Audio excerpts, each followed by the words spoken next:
Hey guys, welcome back to my channel. Today, I'm just going to be making a video where I tell you what happened at my most recent job. And it's a really weird story. It's really annoying, and it just made me really angry.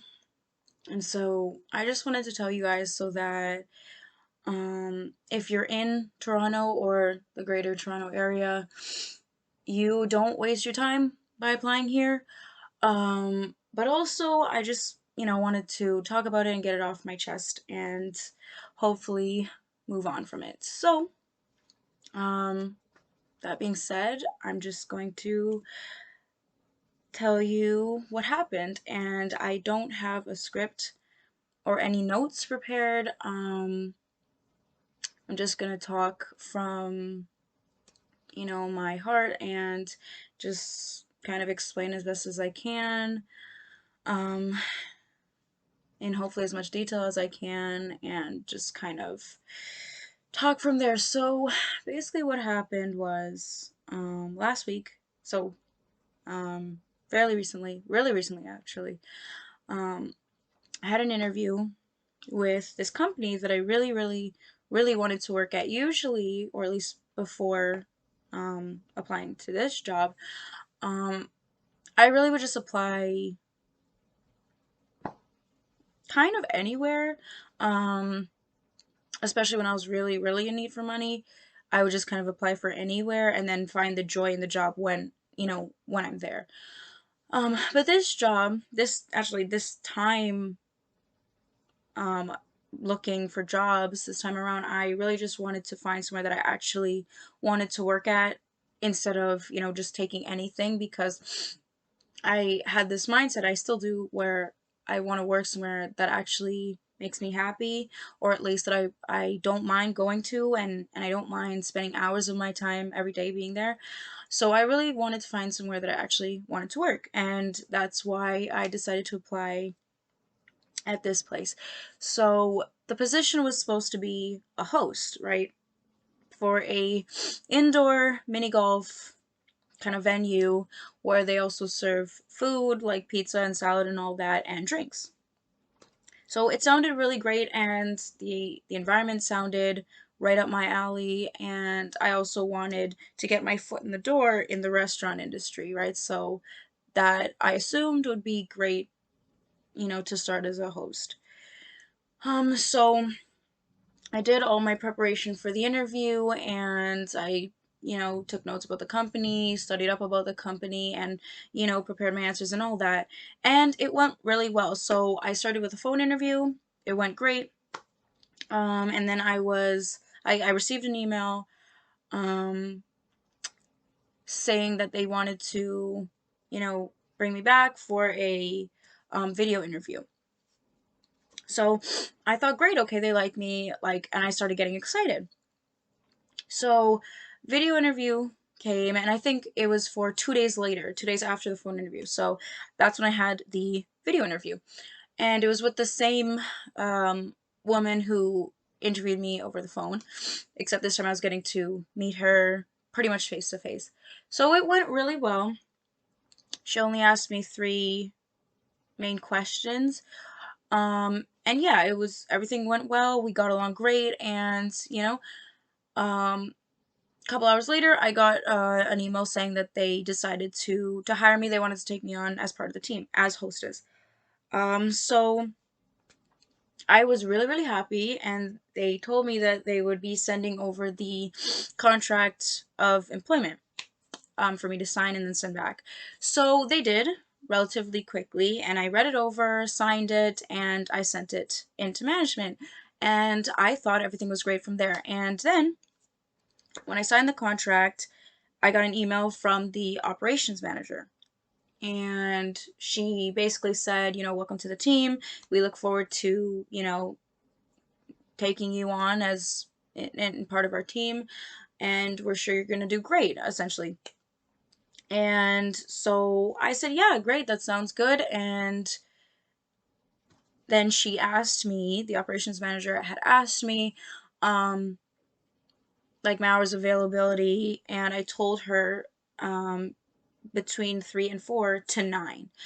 And she asked me if there was a possibility I could work later, like until 10:30 and sometimes until, past midnight. And I had emailed her back saying that I couldn't because I don't have a car, right? So, and the location was downtown Toronto. So I told her, due to safety reasons, I didn't feel comfortable working, until 10:30 or after midnight. Because downtown Toronto at night can get really dangerous, and it's dangerous in general at really any time, but especially at night it's really dangerous. So I didn't want to be coming home by myself, waiting for the bus by myself, at midnight.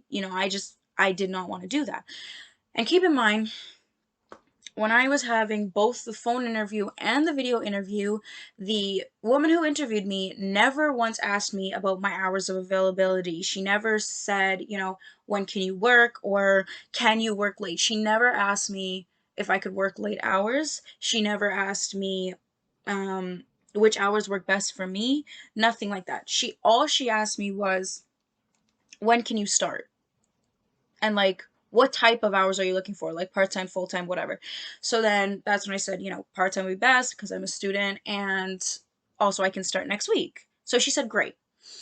So, based on that, I figured, okay, like my hours should be fine. Like she asked me and I told her, and that was that. And they sent me the contract, I signed it. And then the operations manager, in that same email, where she was asking for my hours, and I told her 4 to 9, she asked me, like I said, if I could work late, like past midnight, and I said no, safety reasons, whatever. And then in that same email, she asked me if I could come in the following week, Wednesday and Thursday, between 3 to 9 p.m. for training. So then I emailed her back and I said, yeah, that sounds great. But like I said, I can't work past 9. And then that's when she said, um, essentially along the lines of, okay, well, we need somebody who can work late. So if you want, the hours that you're asking for, you're going to have to wait 4 to 6 weeks. Um, so that's when I was so confused. I was thinking, honestly, I had to read the email over 3 times because I couldn't believe it. I couldn't believe what I was reading. And also, she had sent me this email Sunday evening when I was supposed to have my um training day, my first training day on Wednesday at 3 p.m. And she's emailing me on Sunday evening telling me that I am going to have to wait 4 to 6 weeks, even though my contract had said that I was supposed to start Monday of the following week. Like my contract would be effective Monday of the following week, which is 2 days before my first training day. So I was really, really confused, and I said to her, I emailed her back saying, like, I don't, like, understand what that means because, like, I already signed the contract. Nothing about the hours was brought up in the interview, and I just felt like I was wasting my time. Like I had my time wasted, with going on the interview and preparing for the interview, and reading over the contract, setting up what needed to be set up on the company website, all for her to just tell me that I'm going to have to wait 4 to 6 weeks for the hours that I asked for. So it just made no sense to me. And so I emailed her saying, like, I need clarification. Like, I do not understand, like, what it is. And she never responded back to me, right? So she sent that email to me, like I said, Sunday evening, and I didn't see it until Monday morning. So at Monday at 10 a.m., around 10 a.m., that's when I responded to her email, and she never responded. And neither did she let anybody else know. I mean, I don't think she let anyone else know that essentially she was like reconsidering my employment, because the woman who interviewed me emailed me that same day that I emailed the operations manager saying like, you like, I just want to make sure like you are sending all your required documents on the company website so we can, so that's all out of the way for your employment. And so clearly she didn't know that the other manager wanted to hold off on my employment or had changed her mind about my employment because she was still emailing me about my required documents on the company website. So then I told her, I sent her an email back telling her, what was happening and how essentially the operations manager kind of just reconsidered the whole thing out of nowhere. And she told me the woman who interviewed me who sent the email, um, asking about the required documents on the company website. She told me that essentially she'll check in with her director and see like what goes with that. So, and keep in mind, this is the next day now, and still nothing from the operations manager, the one who I had originally emailed, who originally started this whole thing, who originally changed her mind at the drop of a hat. So still nothing from her. But now it's the woman who interviewed me who's kind of dealing with this, which was so unprofessional, and it just made no sense to me. And then she got back to me saying, yeah, so they want somebody who can work late. And at that point I was so done because I said, I really wished that I was made aware of, the required hours during the interview so I wouldn't have wasted my time, because I really feel like, my time was wasted, all to just find out that you guys needed somebody who can work late, but that was never told to me. There was no issue before Sunday evening. So it was just really inconvenient, and I sent a whole long email. It was paragraph and paragraph about, how I felt like my time was wasted and how I thought the company was so unprofessional, and especially the operations manager was super unprofessional. And as I'm making this video right now, which is, I mean, it's Wednesday, 3 days later, three or well, 2 days after I sent the email to her Monday, still no email back from the operations manager, not even a call or anything, nothing back from her. And I just think that that's so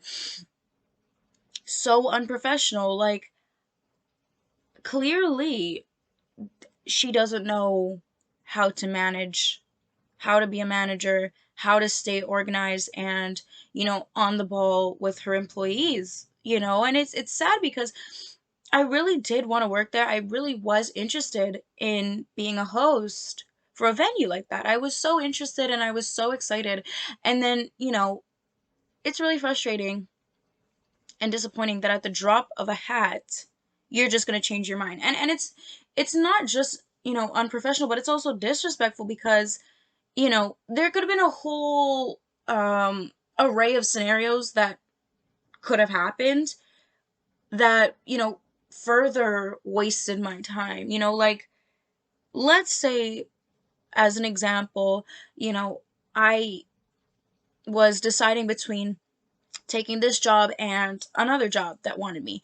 And let's say that job sounded good too, but this one sounded better. So I turned down this job in order to work for, you know, the indoor mini golf place. And now you say you don't want me, or you want me to wait, until almost the end of the summer. Now I turned down this job, and now I have no job. I'm back, in the job search. I'm back looking in for a job and going back on interviews when I could have just taken this job because, you weren't even serious about hiring me as a new employee, as a host. Another scenario is, what if I was, I took the weekend because I was supposed to start, Wednesday, which is today. What if I took the weekend to buy a whole bunch of new, work clothes, um, professional work clothes to look good at this job as a host, and I spent all that money because I wanted to be prepared and ready and look my best, and you tell me you don't want me anymore, or you want me almost 2 months from now. And then all that money is, wasted essentially. It's just, it's really disrespectful. It's unprofessional, and it's inconsiderate, for the reasons that I mentioned. But also, what if I had bills? What if I had, important things to pay for this month? And then hear from the show, I'm not working for possibly up to 6 weeks. Like, it's really inconsiderate, and it's just really disappointing. It is, because, you know, when you're so excited that you're gonna start a new job, a good job at that, and then, you know, they turn around and say they don't want you anymore. It's really, it's a letdown. And I was shocked, I was angry, I was frustrated, and most of all just disappointed. I was really, really disappointed. And then, to make matters worse than it already was, um instead of the operations manager calling me to discuss this, which she would have done if she was professional and knew how to manage, instead of her calling me to discuss this, she got another manager to call me instead, I guess on her behalf or whatever. And, I'm just going to give you his initial, because I'm not gonna say his name. I don't want to get in trouble, but his initial is J. His initial to his first name is J. So, and the initial to the operations manager's first name is S. So S is the operations manager who never responded to me, never called me, just decided she didn't want me anymore, pretty much. So that's S. And then J, he called me on S's behalf, because for whatever reason she couldn't call me, she couldn't get back to me. He called me to essentially say, to apologize, and he did. So that was nice, but to be honest, it really seemed like it was damage control. The call lasted less than 3 minutes. Like, I'm so serious. It was less than 3 minutes, and essentially all he said was, I'm sorry this happened to you. We take, full accountability, and we'll do better next time. We'll do better for our next, hiring process.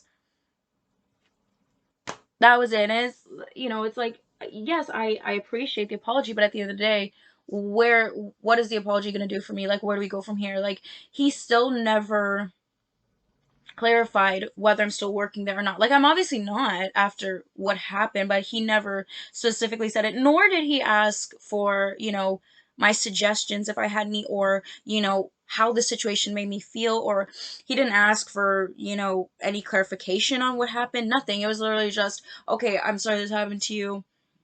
Um, we take accountability and we'll do better next time. And that's great next time, but that doesn't do anything for me. That still wasted my time.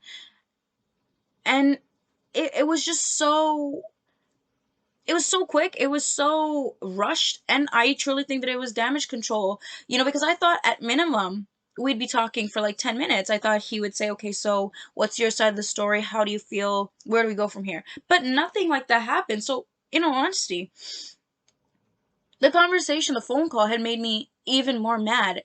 And I'm just still in such shock and disappointment over what happened. Like, it was so, I've never had any experience like this before, any work experience, or any experience this bad with a management. And, like, I don't know, it's just so crazy to get somebody's hopes up, to hire them, to get them to sign the contract, give them training shifts, and then 3 days before they start, you say never mind. Like, it, and then I don't even get a proper apology. Like, it was a lot, to take in. And I'm shocked. I'm really shocked, and I just really wanted to get it out there. Um but yeah, so that's kind of where it is. So I just want to warn you guys, if you are, looking for a job in Toronto, and you want to work as a host. I'm not going to say the name because like I said, I don't want to get in trouble, but all you need to know is that it's an indoor mini golf place that also sells pizza, and salads, but mostly pizza and drinks. And it is in the entertainment district of Toronto, downtown. So, not saying any names, but yeah, it's maybe think twice before you apply there. I'm not telling you not to apply there, but I'm just saying, just be cautious and um yeah, just don't be surprised if they waste your time. So, yeah, that's it. Hope you guys like this video. If I forgot to mention anything, or if anything, um, comes to mind after I posted this video, any details I missed, then I might make a part two, but I think I'm just going to leave it here and kind of just close this chapter. And yeah, so I hope you guys like this video.